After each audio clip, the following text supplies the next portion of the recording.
Now, the DS, of course, is Nintendo's single best-selling system, handheld or otherwise, in the company's history. It sold somewhere around 154 million units worldwide. That's insane. That is almost up where the PlayStation 2 is, which is the best-selling system of all time. Um, and a little bit of, I guess, history has been revealed about how Nintendo almost didn't go down this road when it came to developing a successor to the Game Boy Advance. So we have some information here. It looks like the how this story starts. Satoru Okada, who used to be general manager of Nintendo Research and Engineering, he said that hardly anyone at the company liked the idea of the DS when it was first pitched to them. He said that they were just simply working on a single screen successor, basically going to be just another Game Boy. Because of course the Game Boy had been very successful for the company at that point up, so far. So if it ain't broke, don't fix it. And Satoru Iwata, who at the time was president, he actually received a call from the former president of Nintendo, Hiroshi Yamauchi, who had the idea of a dual screen device. And even President Iwata didn't like it. So it kind of is like, they're trying to come up with this idea for a brand new portable, and the guy who's not even president comes up with this idea. Former president comes up with it, and no one's excited about it. And it kind of, like, I read this and I was thinking, like, how did this still happen if no one at the company liked it? And I guess they came up with the idea for the dual screen from the old Game & Watch systems that had, like, one game on one screen and another game on another screen on the same device. So some of these quotes are pretty funny. Let me go through them. This is Satoru Okada saying, President Iwata then came to see me. He was obviously bothered, and he said, I talked to Yamauchi-san over the phone, and he thinks your console should have two screens, a bit like the multi-screen Game & Watch. Everybody is aware of this, but what people do not know is that at the time, everybody hated this idea, even Iwata himself.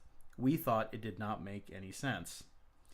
And even though they didn't like it, Iwata, said, hey, let's go ahead and test it out. They, at one point, it looks like Okada actually went against the former president and voiced his opposition, which I want to say, I'm not an expert on Japanese culture, but from what I understand, that's just not something that you do. Like, you basically, if you work for a company or a corporation, you do as you're told. Like, you don't really question the upper management, like, at all, especially if you value your job.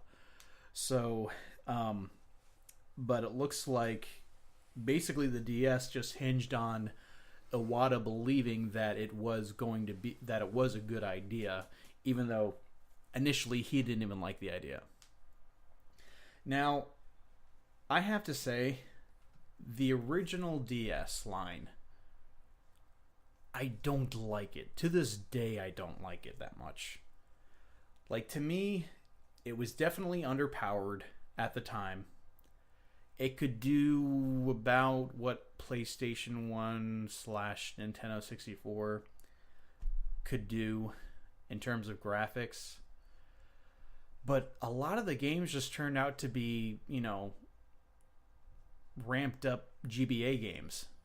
Like, all the Kirby games look like they could just run on Game Boy Advance. And I never liked the idea of the DS. In fact, there's a lot, especially the early DS games. I'm thinking of Sonic Rush. Even though Sonic Rush is a really good 2D Sonic game, like they did this whole thing where, you'd be running along the top screen, and then all of a sudden you'd like go down, and then it eventually would transition down to the bottom screen, and that just got annoying because all you really felt like, you didn't really feel like you were playing across two screens. It felt like you were just playing on a tall screen, almost like like today's standard would be like a smartphone. And it just, I don't know, it felt gimmicky. It still feels gimmicky to me when games do that. The best use, I feel, for that bottom touchscreen on any DS game, 3DS or normal DS, should be either inventory or map or something like that going on. It really annoys me. In fact, I'm playing through Kingdom Hearts 3D right now. The opening movie, and they did this for the Kingdom Hearts regular DS titles too. They would have things going on both the top screen and the bottom screen. And I have two eyes which like to look at one thing at a time. I've got one focal point. I don't have two.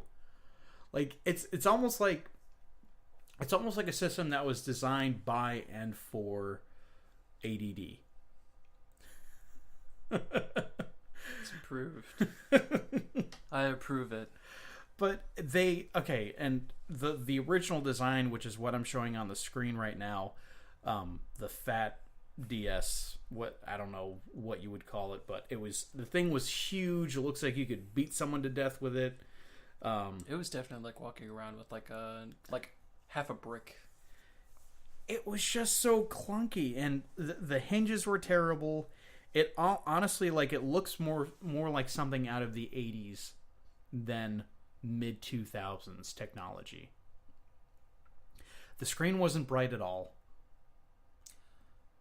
It was better. It was basically like a Game Boy Advance the first SP screen that had a front light, which had a light on the bottom that like shot up and lit up the whole screen. And because the screen's reflective, it would work. They later made better GBA models. I've actually got one, GBA SPs, which had backlighting and had better screens. And that's the screen that they put into the DS Lites, which the DS Lite, so much better. Smaller. It had that kind of Apple-esque design, which was really, really in at the time, and for something handheld, it really worked. A little bit flimsy. I actually didn't like the DS Lite. You didn't like the DS Lite? No, honestly, I fought like upgrading things for like a really long time. Like I remember my brother had his DS. The original? He had. Goodness. We all, me, my sister, and him, we all got DSs at one point. But he had his DS, I think, for like maybe a year. And I still had my like Game Boy SP because like I was in love with that thing. I still love the SP. I do. I love the design of it. It was just one of the coolest things. And I would like, he would try and convince me to like upgrade to like a DS. It's like it's so much better. The games are so much cooler. And like, but I've had this for such a long time. I remember like my original reason for not upgrading was because like. It was red, and I think the first game that I got for it was like it was either Fire Red. It was either Fire Red or Ruby. I think it was Ruby, Pokemon Ruby, and that I think at the time was like one of my favorite games of all time. So I was like, they're both red, and I was like, no, they go together. Yeah, I was like, and I was like, unless I can get a red one, I'm keeping this. And I don't think they made a red either light or original. They did. It was a Mario Kart. Edition. Oh, okay. It was red, and it came with like some stickers to like put on it. And I remember like the only one that I actually put on there was like the M, because it was like it stands for Matthew. You got it just for me.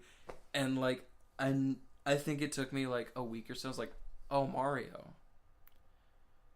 You honestly thought that stood for you? I wanted it to. But yeah, No judgment. No judgment. until like I got that. I think even then, like that was a year after. Like me and my sister both got like DSs, and like I was the only one with a unique DS. And I think that was like the only time I ever got like a game A exclusive non-standard version of a Yeah, that's the like any console, portable or non. That's the only time.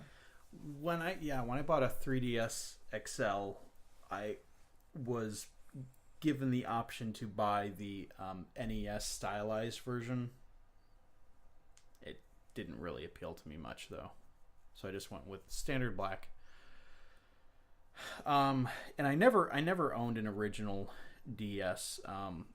When the DSi came out, I of course didn't like the fact that they removed the Game Boy Advance cartridge slot and you couldn't play those games.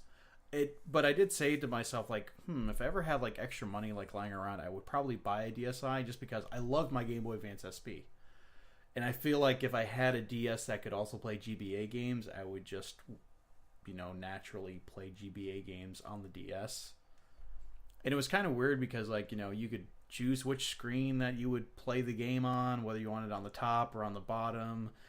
And it would always feel like you were, I don't know, like disregarding or neglecting the other screen. So you'd like, my roommate would constantly, because he had a DS and he constantly be switching on like which game or which screen he'd be playing the game on. But the graphics were just terrible, and compared to the PSP, which was out at the time. Now the PSP definitely had like quite a few dry spells where like no games were coming out for it, and that's where the DS like really just cleaned shop. There was just so many games released for the DS, and that was, I would argue, just because it was so super simple to program for. But just anytime it tried to do 3D, like the 3D just, like, I don't know, like all the 3D games look pretty bad. The Kingdom Hearts games looked okay. I just wish that they had made it a little bit more powerful in that department. 358 over 2 days was probably, in my opinion, the best looking game for the DS. Yeah, because especially in motion, it looked super close to the PS2 Kingdom Hearts games. Yeah. Now, when you got up close, you're like, all right, yeah, those will look really grainy and pixelated. But I mean, in motion, it looked great. Super Mario 64 DS to me is like the definitive version of Super Mario 64. That game's great, and I loved how in Super Mario, New Super Mario Brothers, like this didn't feel gimmicky at all. This felt natural. But when you would go down a pipe, it would switch the action down to the bottom screen because you were underground, and that to me made sense. It was kind of weird though, because the touchscreen is how you would bring up any extra power-ups that you were holding, and this, if you were on the bottom screen, well, then you couldn't use them, and you would just see that information up on the top screen. But since the top screen's not a touchscreen, oh well, you need that mushroom, too bad. You got to get to the surface to use it. And I was just, it's like, video game logic. Sometimes it kills me. But it's kind of hard to say. Like, to this day, I still think, I kind of feel like because the Game Boy Advance Game Boy Advance came out in like what? The end of 2000, maybe 2001. And then we got the original DS in 2000 and I think as early as 2004. So it's like the Game Boy Advance didn't really have as long of a run as it should have, I think. Now, and of course, when they came out with the 3DS, I was completely sold on that. I saw Kid Icarus Uprising, and I'm like, wait, that's not a Wii game? That's a 3DS game? And then, of course, Mega Man Legends 3 was coming out on it, Ocarina, which got canceled. They're remaking Ocarina of Time. That was enough to sell me on it. And I've loved the 3DS ever since. And I'm glad that it eventually got to the point where it is today. But man, that first model, that was a rough start. I liked it. I think the only DS iteration that I didn't like was the DS Lite. What did you not like specifically about the DS Lite? I honestly can't remember. I went from having a DS to a DSi. Mm. I never went to DS Lite. Because the DS Lite, what I thought was really cool was it had a cover for your GBA game slot so that it didn't get dust in it when you didn't have a game in it. It made the stylus right-handed, and I also wanted, and yeah, that had the better screens in it that were just so much brighter and had better color saturation on it. So I don't know, like to me, it's just that the only thing that was bad about DS Lites is there were so many of my friends that after a couple of years, like the hinge would like eventually just break and stop working. Yeah, I think my brother's DS, his original one, it like actually just like it came off and he had to like tape it back on. Like it would still work. Like all the wires were still like fine and connected, but like the hinges were just like destroyed. Mm. Mine remained perfectly fine the entire time I had it. I think I had it for like 2 or 3 years. No, it had to be longer than that. I think maybe the main reason I didn't give it away was because I just liked the color better. I liked it better than like because I think at the time like there was no difference back then for me at least. Like it was like it looks smoother and I don't like the colors of it. Mm-hmm. And we can play the same games, and like it can still play Game Boy games, so I'm not gonna go and spend money to upgrade something just to make it look better. And then the DSi, and then it was funny because like the day that the DSi XL came out, that was the day that they announced the 3DS. Way to kill your sales, Nintendo.